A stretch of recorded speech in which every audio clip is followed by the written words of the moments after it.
My name is Sally. I've been married for 18 years, blessed with 2 children, and have spent all my time indoors as a stay-at-home mom. I cook for my husband and spend my days as a mother for my kids. And I do the housework and take care of my in-laws for them. That was my life. Who would have thought, after all I've done for my husband and family, that such a betrayal was happening? I'm gonna marry my mistress. My husband, Simon, is a salaried worker, currently 47 years old. Our daughter is in her 2nd year of high school, and our son is in his 1st year of high school.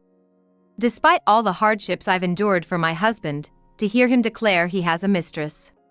What did you just say? I said I'm gonna marry her. Why? Such an unbelievable statement led to a silly question. So, I'm divorcing you. I'm gonna enjoy a newlywed life with her. So, take care of my parents and the cleaning, will you? I met Simon through a friend's introduction. He seemed so kind and family-oriented, the ideal man for me. I thought I could build a happy family if I married him. After the wedding, we enjoyed a modest honeymoon nearby. When we returned, our married life began in the apartment where my husband had lived. But, a week later, he made what seemed like a planned move. Let's live with my parents. Caught off guard, I couldn't muster a smile. I didn't hear about this. You would have objected if I told you, right? But I'm an only child, so living with my parents is a must. Then why have you been living alone all this time? Living alone? Why would you think that? Because this apartment you were living here by yourself, weren't you? Yeah. This room was rented to deceive you. Deceive? Yeah, if I didn't do it this way, you'd know I live with my parents. Then you'd ask if we're going to live with them. Indeed, that makes sense. No woman would want to live with her in-laws right after getting married. So, I pretended to be living alone. I hardly ever stayed here, though. But I did all this because I really wanted to marry you. Simon smiled brightly and hugged me. It would be a lie to say I wasn't anxious at that moment. But thinking of the happiness ahead, I thought it was something I should endure. So, you really love me that much, huh? Yeah, of course. I convinced myself that everything would be fine and agreed to live with his parents. However, shortly after moving in, the talk turned to children. You should get pregnant within a year.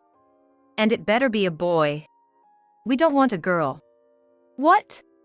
I couldn't say it was impossible, being a new wife. Yet, I managed to get pregnant soon, thinking it would at least bring some peace. But when we found out it was a girl, I wondered how to explain it to my in-laws, but the due date came without them asking. Surely, once they saw the baby, they would find her adorable, even if she was a girl. That's what I thought. However, when the baby was born, my in-laws said, "We told you to have a boy. Girls are just a waste since they'll just be married off. Such a child is of no use to us," and refused to even hold her. Simon agreed, calling me incompetent for having a girl. Next time, have a boy. If it's not a boy, we're getting a divorce. As if making children, specifically boys, was solely a woman's job. If only it were that easy, but God hasn't made humans that capable. Still, I got pregnant again shortly after. Hoping this time it would be a boy, and it was a boy. Now I can finally feel at ease. I'll be accepted as part of the family. The kids will surely be doted on. But, coinciding with this time, my sister-in-law also gave birth. Then, my in-laws said, no matter how much we say they're our grandchildren, we naturally love our daughter's child more. After all, they're just the kids your wife bore. They didn't show any affection. Feeling this was too harsh, I sought my husband's help, but the response I got from him was unbelievable. You're the wife, so it can't be helped. Isn't that what being a wife is all about? Things got worse from there. Even on our children's birthdays, there was no celebration. I would buy a small cake and celebrate just the 3 of us. Yet, when my sister-in-law's child came over, my in-laws celebrated with them. Complete with a large cake and a chocolate plate with their name on it. I can't count how many times my kids have cried in frustration over this. I was the only one who went to their kindergarten and elementary school sports days. Yet, my husband and in-laws would go together to my sister-in-law's child's sports days. I made the lunch, and if it wasn't good enough, I'd get scolded later. It was as if they were accusing me of being mean. But it's not like I didn't feel any resentment. How could I not be angry at a husband who wouldn't rejoice in his own children's growth but would rush to support my sister-in-law's child? My children turned out to be quite exceptional, seemingly not taking after my husband. While my sister-in-law's children went to tutoring but still failed to get into a high school, mine got in without any such assistance. That became my quiet pride. One day, during this ongoing situation, my father-in-law fell ill. After that, he became bedridden, and caregiving became my job. It was one hardship after another. No matter how tough it was, I couldn't complain and just kept enduring because, after all, we were family. Because he was my husband's father. And yet, without caring about my efforts, my husband was having an affair. So, you're saying you were cheating? It's not cheating. I'm serious about her. My husband said this without any sign of guilt. Just then, I heard my father-in-law's bell ring. See, Dad's calling. Go take care of him. I stood up shakily and went to his room, as usual, to change his diaper. My mother-in-law watched from the doorway. I appreciate it. Please take care of it. I can't stand the smell in that room anymore. Despite him being her husband, my mother-in-law acted as if caregiving was beneath her. No matter how much I did, my father-in-law never said thank you. What do these people think I am? Though I had thought of myself as merely a housekeeper, I still held on to the belief that having a husband meant something, despite deceiving myself. But even he betrayed me. Since the moment we got married, I was seen as nothing more than a housekeeper. And yet, I worked so hard. Like a clown. After taking care of my father-in-law and calming down, I returned to where my husband was. Thinking I would just let things slide without saying anything, he waited for me as if nothing had happened. But there, a divorce paper was prepared. All right, then sign this. Wait a minute. If you don't explain properly, I can't sign it. Huh? I've explained properly. I have a mistress. I'm gonna live with her, and we're getting a divorce. I'm counting on you to keep taking care of my parents. Well, that's the gist of it in bullet points. When did this start? How long have you been seeing this mistress? Let's see, about 3 years ago. 3 years ago, memories came flooding back. That was when my husband started coming home late. He'd say he was busy with work. And at other times, he'd complain about the kids going through a rebellious phase.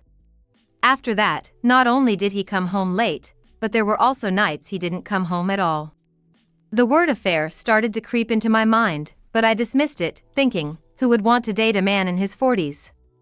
Taking advantage of my silence, my husband's nights out increased, and he seemed to enjoy his days, while I felt like I was killing my emotions. How old is she? 30.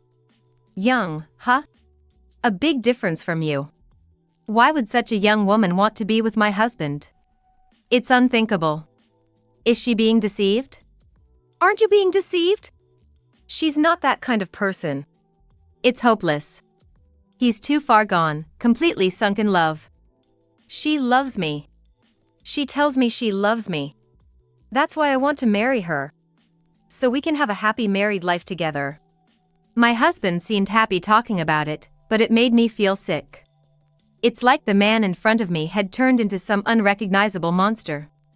Understand? Now, sign it. You wouldn't want to stay married to a man who has a mistress, right? He's right. I have no desire to stay with such a scumbag. But I can't bring myself to sign the divorce papers. Why is that? Maybe it's my last act of defiance. Why now? After 3 years of being together, why bring up divorce now? To tell you the truth, I wanted to marry her much sooner. But there were the kids to think about. 3 years ago, the youngest was just entering middle school. So, I thought I'd wait until they were at least in high school. So, it was patience? Yeah, living with you was nothing but endurance for me. But you were always emotionless, like a robot, easy to mistake for a housekeeper, which, I guess, worked out in that respect. So, it was you all along. See? There's no need to keep up this housekeeper and husband act forever, right? Let's get divorced. You seem happy about it. Of course. Once you sign this, I'll be free. I've regretted not being able to remarry sooner because I was tied to you. So you've regretted it? I regret marrying you. It was a marriage based on deceit, yet I endured, telling myself not to divorce. And yet, you act as if you're the victim. You never even cared for the kids. My husband is pushing the pen towards me, urging me to write quickly. What if I don't write here? He would keep insisting. Hurry up and divorce. It's a painful thing for me too. But I'll be free from this. Fine, I'll divorce. But I'll be taking a fair amount for child support. Fine by me. If you'll divorce me, I don't care at all. I'll be leaving then. Huh? What are you talking about? I should be the one leaving. No, it's my line. I came into this family, so I should be the one to leave, right? If you leave, where will you live? Even if you go back to your family, your siblings are married, and it's not their place anymore. It'll just be awkward for you. It's better to stay here. What is he talking about? Why is he insisting I stay in this house? No, I'll leave. We're divorcing, so I'll be a stranger to your family. You're only thinking of yourself, but what about the kids? They've lived in this large house since birth, and now you want them to live in a cramped apartment? That's too cruel, isn't it? If it's too cruel, why bring up divorce after an affair? Isn't my husband the one not thinking of the kids? That's why I'm saying I'll leave. You wouldn't want to stay with an ex-husband, would you? I'm considering your feelings here. No, I agree I don't want to stay with an ex-husband, but it's odd to stay with your parents after we're divorced, right? If you leave, the kids will follow, right? That would be too sad for my mother. She'd be separated from her grandchildren. That's too cruel. If I leave, it's just my problem. So, I'm giving you the house. Huh? The house belongs to your parents, right? You can't just give it to me, can you? It's fine. I'll talk to Dad and Mom about it because they're getting old. And what about your parents? Of course, they'll live here. That's a given, right? What about the caregiving? That's on you. That's why I said you'll take care of the caregiving and cleaning. Oh, and could you cook too? Mom's getting old, and it'd be too much for her to handle Dad's care diet. No, thank you. I'll be leaving. No way. I won't allow you to leave. Why do I need your permission to do anything after we divorce? I should be free to do as I please. It doesn't work like that. If you leave, who will take care of Dad? Let your new wife do it. She's young, 30 years old, so caregiving should be no big deal for her. That's too cruel. Oh, so it's cruel for her to do it, but not for me? Of course. We didn't need caregiving when we first got married. We had our share of good times, didn't we? Did we ever have such a time? I don't remember any sweet times. All I remember is a tough start, being told to bear a son. And then being looked down upon for giving birth to a daughter. How hard that was. Sweet newlywed times, huh? There was nothing like that. You just forgot. I want to give her those times. Why not live with your parents? I was practically tricked into moving here right away, so it's the same thing, right? Plus, you could help with the caregiving. I can't do that. Why not? Because I want to enjoy my newlywed life with her. There it is, the truth. So, you want to keep me here as a caregiver? Huh? While you enjoy your happy times, I hope I'll take care of your parents until they're gone. No, that's not. I won't be fooled anymore. Maybe the younger me would have fallen for your sweet talk, not wanting to ruin what we had. But now, I have nothing left but the experiences you've given me. Did you really think I'd believe anything you say? No way. But moving will cost money. You, a stay-at-home mom, don't have that kind of money. It's impossible. Renting an apartment costs tens of thousands of dollars. I know. But I'll figure something out. No, the world isn't that kind. Think about the future. You can't afford to spend money on housing. I'm saying this out of kindness. Don't make the kids suffer. The one who's made them suffer is speaking, huh? Then, what about living expenses if we stay here? Living isn't just about having a house, right? If we stay, who will cover the living expenses? What about your parents' food and medical expenses? Will you pay for those? No, they have their pensions. It should be fine. Silly, a pension is a drop in the bucket. If that were enough, the elderly wouldn't be working past retirement age. Well, that might be true, but if you stay, the kids will stay too. They can continue living in a big house, and dad and mom won't have to be separated from their grandchildren. I'll get to live with her, and everyone will be happy, right? Everyone? Am I included in that everyone? It doesn't sound like it. You're just thinking of yourself as the victim. A victim? Isn't that what I am? My husband cheats, plans to remarry, our children were never cherished, and I've done all the caregiving alone. And just when I thought I could be free, you scheme again. If I'm not a victim, then what am I? Don't be so negative. Anyway, I'm leaving. If you leave, it'll just be dad and mom here. They're not my parents. After all we've done for you? What you've done is for yourself. If you stay, everyone will be happy. I'm getting remarried. My loud outburst brought my mother-in-law running, who glared at me. What are you doing? Such disrespect towards your husband, that's the lowest for a wife. See, I'm the lowest wife. You wouldn't want to be with someone like me, right? Mom, we've decided to divorce. Oh, is that so? Yeah, and I'll be leaving. I'll live with her. What about dad's caregiving? Sally will handle it, so it's all good. Huh? Yes. That'd be a relief. It'd be troublesome if we lost our housekeeper. Joking, right? I'm leaving. You just made it clear, didn't you? I was nothing but a housekeeper to you. I have no intention of being a free housekeeper after divorce. What are you saying? How dare you, as a wife? That's why I'm divorcing. Once we divorce, we're not husband and wife, we're strangers. Since Simon is getting a new wife, please do as you please after that. I won't allow it. Such a mother-like-son situation. Even if you don't allow it, once we're divorced, we're strangers. If you're leaving, leave the grandchildren behind. Why would I do that? The girl can be used for caregiving. The boy will earn a living later. We need both. Children aren't tools. If you need someone for caregiving, use Simon. He's getting a young wife, so she should be capable enough for caregiving, right? A high school student might not be reliable enough for caregiving, don't you think? I refuse. I said I'm going to live with her. So it's either Sally stays or the grandchildren stay here. Devil. You can't seriously think that will work. Don't worry, the kids will say they want to stay here. Where does that confidence come from? Well, we've been a family until now. You might have been a stranger, but those kids are family. Huh, is that so? Amazing, your selfishness.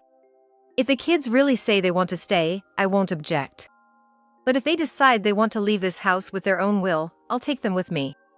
What kind of woman are you? The next day, I contacted my daughter and son, and we agreed to meet after school. Excited for our first outing as just the three of us in a long while. We decided to go to a newly opened cafe. The ambience was great. Inside, we engaged in light conversation before I broached the main topic. Actually, I've decided to get a divorce. The sudden news seemed to stun them momentarily. I expected confusion. But their response was surprisingly supportive.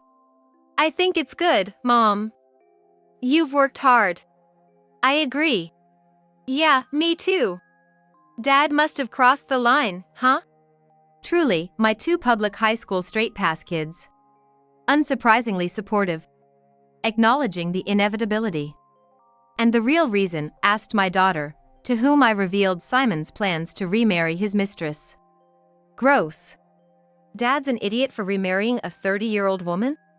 Well, if she's willing to do the caregiving, it's totally fine by me. She'll probably run away crying, though. Can't wait to see how it turns out. Anyway, we're with you, Mom. Even if life gets tough, we'll help out with part-time jobs. So, let's stick together. Empowered by my kids' robust support, I felt at ease. Really, after never being cherished by them, they think you'd stay for caregiving? Ridiculous. Right. Even the New Year's money was a joke. Never felt appreciated by the grandparents. Why would they think we'd work for them? Absurd. Exactly. With no affection or gratitude shown, how could they expect us to serve them? Completely unfathomable. After discussing with my kids, I called home to inform them of our decision. My brother offered to let us stay with him until we found a place. Relieved about housing, I returned to the in-laws to pack. Upon my return, my mother-in-law, pretending to be concerned about our absence, confronted me. Sally, where have you been? We were worried. There's dinner to prepare and Dad's diaper to change. You were nowhere to be found. Concerned for yourself, weren't you? Not at all. After yesterday's divorce talk, I was worried you'd taken the kids somewhere. That's what worried me. So, you were planning to make me do the caregiving? Ridiculous. I won't stay in this house to provide care. How can you say that?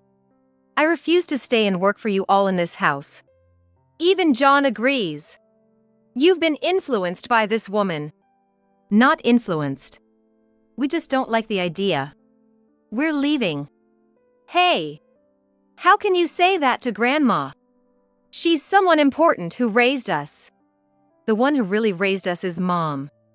Grandpa and Grandma never did anything for us. The only thing they taught us is that the world is full of injustices. We learned that firsthand. And Dad, you were raised by them, but you're leaving them behind too? Aren't your actions contradicting your words? What? Talking back to your parents. What parents? Cheating with a younger woman and planning to remarry, dumping everything on Mom. Disgusting. I can't see such a person as a parent. What did you say? Anyway, we're leaving. We have to sort out our things, so move. You're just saying that because Mom told you to, right? That's why you're talking like this? No, this is our decision. We've seen Mom suffer all this time. It's the natural choice, don't you think? Fine. If you want to leave, then leave. But in return, I won't pay any child support. Suit yourself. Don't say things like that. Please. Suddenly, my mother-in-law started begging. I'm sorry, I beg you. It'll be trouble if Sally leaves. Who will take care of Dad? Leaving the two elderly behind is just too cruel. Please reconsider. Seeing my mother-in-law begging, I thought the kids might waver, but they just laughed scornfully. Thinking apologizing like that will make everything okay? No way. Grandma! What? Michelle, you'll stay, won't you? Wow, Grandma calling me for the first time ever. Creepy Grandma, too late now, good luck. What brats? It's okay, Mom. No need for child support or property division. If that's okay with you, then leave. Is that so? Do as you please. But we'll be hiring a lawyer. And we'll make sure to get everything we're entitled to. You think you can afford a lawyer? The moment you leave this house, you'll be struggling. How can you even afford that? Unfortunately for you, I just spoke to my brother, and he said I could come back home. He also promised to cover the lawyer's fees, so you don't have to worry. We'll make sure to get everything. And we'll be claiming alimony from your mistress too, so brace yourself for a gloomy future. Hey! I wasn't told about this. Talk to our lawyer from now on.